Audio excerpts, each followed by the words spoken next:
let's talk about the keys for Michigan to come out with a victory in this game. They're ready for the moment. That they've got a really good mentality to them. They understand what's at stake this weekend. Guys like Vlad Gold and Dusty May, a lot of the coaches have been in a spot like this. They won their regional back in 2023 at Florida Atlantic, go to the Final Four, lose to San Diego State. But beyond that, I guess let's start with Auburn's prolific offense, ranking number 3 in the country on Ken Palm offensively. They shoot it well. They're 5th in the country in lowest turnover rate. They take care of the basketball. A lot of assists on the profile, and they shoot a decent amount of threes. And what stands out when you watch this Auburn team is just the amount of guys that hit tough shots, whether it's the big guys down low. Janai Broom is going to finish likely as the runner-up to Cooper Flagg in the National Player of the Year race. But it's beyond that. It's Tahad Pettiford coming in against Creighton, scoring 23 as a freshman off the bench. He plays the majority of the game, but he comes off the bench. He is a ridiculous shot maker. Miles Kelly's an elite shooter at the shooting guard spot. Denver Jones is an elite defender, but can make some tough shots as well. Then Chad Baker-Mazar is a hothead, but he can, he's a really good wing as well. He's also 30 years old. What's that? He's also 30 years old, and also known as a Holloman. Yes, well, yeah, so, he is. We got a couple of those in town right now. Yeah. But they've got a lot of firepower. It's not they're going to go 7, maybe 8 deep, but all these guys can hit tough shots. Dylan Cardwell down low, the center, not as much, but he'll still probably give you 7, 8 points. But Janai Broom in the post, he can facilitate. A lot to like about this Auburn offense and a lot of challenges for the Michigan defense. They got to stay in front of some tough covers and then also figure out how to protect the rim and understand how to defend Janai Broom and Dylan Cardwell down low. Yeah, it's tough, guys, and you got to make them make the tough twos, right? And try to stay in front of your defender. And you cannot leave shooters in this game. They did it against Texas A&M a few times and got burned on it. These guys are going to make you pay. So I would rather take my chances with the tough twos and then make sure you get on the glass. These guys, if you give them an extra opportunity on the glass, if they dominate you on the offensive glass, then it's over, right? If they get that many opportunities, they're going to score on you. So one thing I've noticed is they don't turn you over a lot, which is good news for Michigan. And again, Michigan seems to have fixed that. And Dusty May did talk about that today. He said when we finally had a chance to coach these guys, they were 14 days. They played 9 games or something like that. It was ridiculous. 5 games in 9 days. He said we had a couple weeks there where we couldn't practice. And he said, and at that point, we didn't really have time to try to work on our mistakes. We were just scrambling, getting ready for the next opponent. So they got to protect the ball. It's the same stuff, fellas, and they're going to have to make some shots, which is not easy against this Auburn team either. So these guys will get after you defensively. It's going to be a chore. At the same time, guys, again, everybody was talking about A&M and their athleticism and how their game played, was not suited for Michigan and where they excelled. But Michigan has seemed to be beating teams with, again, other people's games, right? And this is why I hold out hope. We just saw Amari Burnett there. I don't know that this is a game for him. I think LJ Kaysen's going to have to play a significant role in this game against this athletic team as well. So, but it'll be fascinating. The matchup will be fascinating. What's even more fascinating to me, guys, is the crowd and the impact there. If, for example, if Michigan State were to lose to Ole Miss, you're going to have everybody in that building. Ole Miss, Michigan State fans will run to the exits like they did in the Big Ten tournament, but that a lot of that arena is going to be rooting for Michigan too. So the crowd dynamics are going to be fascinating. It's going to be, to me, a good start. Got to get off to a good start. You can't get behind against this team. Take care of the glass and do not turn the ball over. And I think you'll be all right. I think it'll be a game. Yeah, I mean, aside from that, I mean, this is going to be a I won't even say a home game, but I think a vast majority of the fans are going to be Auburn fans. I think their campus is only about 2 hours or so away from here. So it's going to be revved up. That's the game of the night. That's what a lot of these people are going to drive in for. Some of them, it's close enough they could drive in after work. So this is going to be, a hostile, whatever that chemical mixture is, it's a hostile environment for Michigan. Now, for me, I think the path to this game looks a lot like the way they played against Purdue, where you're not turning over the ball, You're playing with good pace. The passes are crisp. Communication is clear. That's what it's going to take. From what I've seen, Auburn, they're kind of in the middle of the pack from a tempo perspective. They don't play super slow, but they're not, you know, they're not, running up and down the floor either. So that's a key. I think that we talked about last week how the guard play is going to be critical. Trey Donaldson in particular, protecting the basketball and things of that nature. This is the bigs. The bigs. Bruce Pearl, that said he hadn't seen guys like that since what? Larry Bird, and what was his running mate? I'm not that old, Chris. Kevin he said McHale? McHale and Parrish, and then he compared McHale Danny and Wolf Parrish. to Larry Bird. Yeah. Yep. There it is.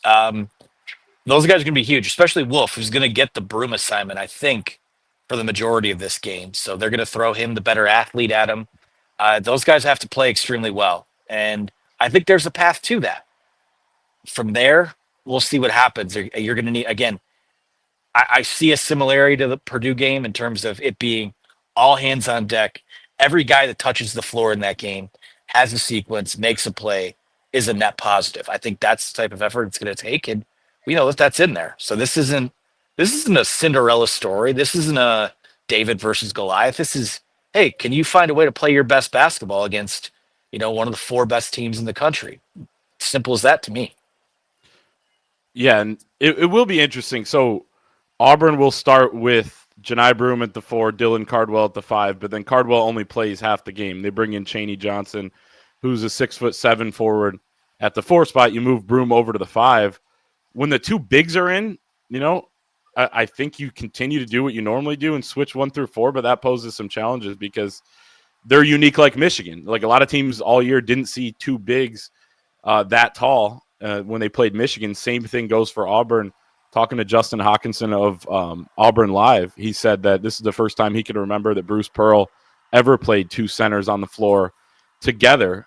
So it's a clash in that aspect, but do you continue to switch 1 through 4? When you're facing that, now a lot of the time those 2 aren't together because when Broome comes out, Cardwell's in. When Cardwell's out, then Broome shifts over. But that will be interesting. And then let's flip over to when Michigan's got the ball is one thing that Trey Donaldson struggles against historically, and he's gotten better at it, it seems like, but is the full court pressure. And Auburn knows that, and Auburn brings full court pressure a decent amount. So we're going to see him put in those situations. But Denver Jones, their starting point guard, went up against Trey in practice every day last year. So he understands what that challenge is. Now, this is a team that is not going to double Vlad Golden in the post. And I think Vlad's they got good post defenders, not great. And Vlad's probably going to get 25 points in this game. To me, it's figuring out the puzzle around Vlad Golden in this game. Can Danny Wolf still get to the rim and finish there, which he needs to do better? Yep. Is Michigan going to get opportunities to hit open threes? Auburn limits 3-point attempts as good as anyone in the country. They limit assist rate as well. They're going to make you play one-on-one. Trey Donaldson's going to have to make some plays. They're not going to help and come off shooters, which leads me to thinking that this is another Roddy Gale type of game. LJ Kaysen can come in, change the game with his ability to get to the rim. That's when you collapse the defense. And talking to Justin Hawkinson again of Auburn Live, he said that the times that Auburn has lost games, first and foremost, it has been the defense that has failed them. You have to score 1.1 points per possession against them, but it's possible. They're 4-5 when teams get to that mark. Michigan hasn't gotten there enough this year, but it is possible. And he said the reasons why they've struggled in those games is when people have guys who can drive the basketball into the middle, collapse the defense, and then they can either score at the rim or they collapse the defense to the point that you're in really good position to get offensive rebounds and break them down. Michigan's going to have to live on the offensive glass in this game, in my opinion. They're going to need 15-plus offensive boards, get them extra opportunities. Like in a game like this, you can't turn the ball over and you can't be poor on your own defensive glass because then you're creating a slimmer margin for yourself. You already have a really slim margin when you're playing a team this talented. So you've got to, do the things you do well, like offensive rebound, really well. Michigan could be a menace on the offensive glass when they want to be and when the matchup's right.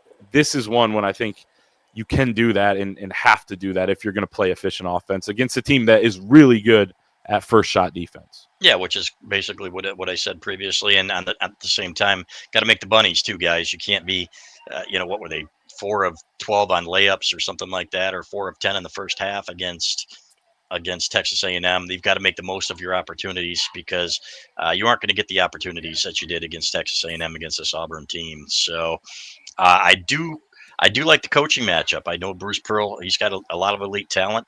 I have seen him get out coached in the past by some really good coaches.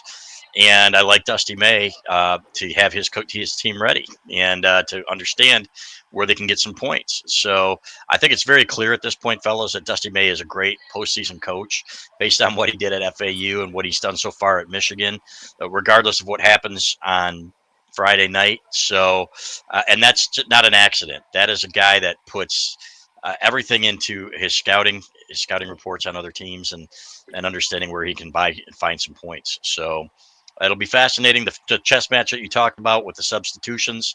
I think this is a game where you may have to play Vlad Golden a few more minutes than you normally would, which means maybe using some more of your timeouts and maybe getting him some rest because, I don't see Will Cheddar keeping up in a game like this, for example. So it's going to be fascinating to me to see.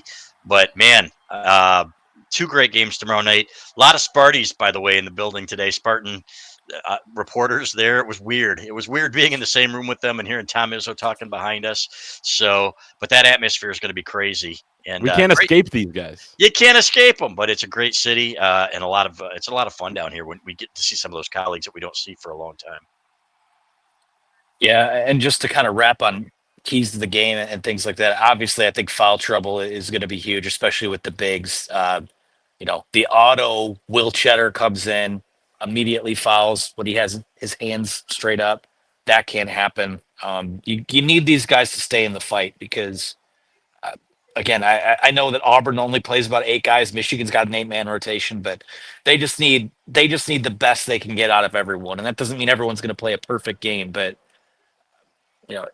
it's got to go according to plan, and they've got to start fast and stay out of foul trouble. I think that, to me, it sounds very surface level in terms of analysis, and maybe it is, but I feel like against a 1 seed, when you're trying to pull an upset, you have to be the aggressor while having your guys still out there.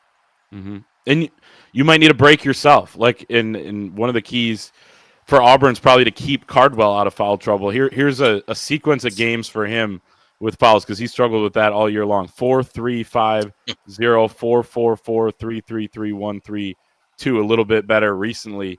But if you can get your big guys to get going down low, get some fouls on them, just kind of throw them off their game. Like Janai Broom's got to go to the bench for a couple minutes. Dylan Cardwell's got to go to the bench for a couple minutes. Muck it up a little bit and I think you have to feast down low. I don't know how many 3-point opportunities you're going to get. It will be interesting. Did Roddy Gale change the scout on himself after last weekend hitting 4 threes? He might have. And Auburn's going to guard tight on the perimeter and switch everything, just kind of stay on shooters. They won't switch everything, but they'll switch everything outside of the 5-man involved.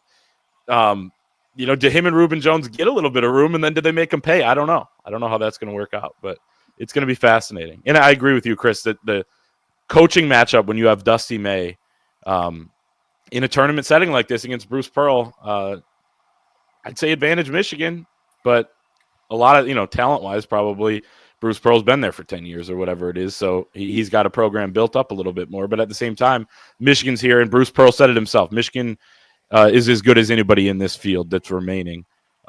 We've seen that.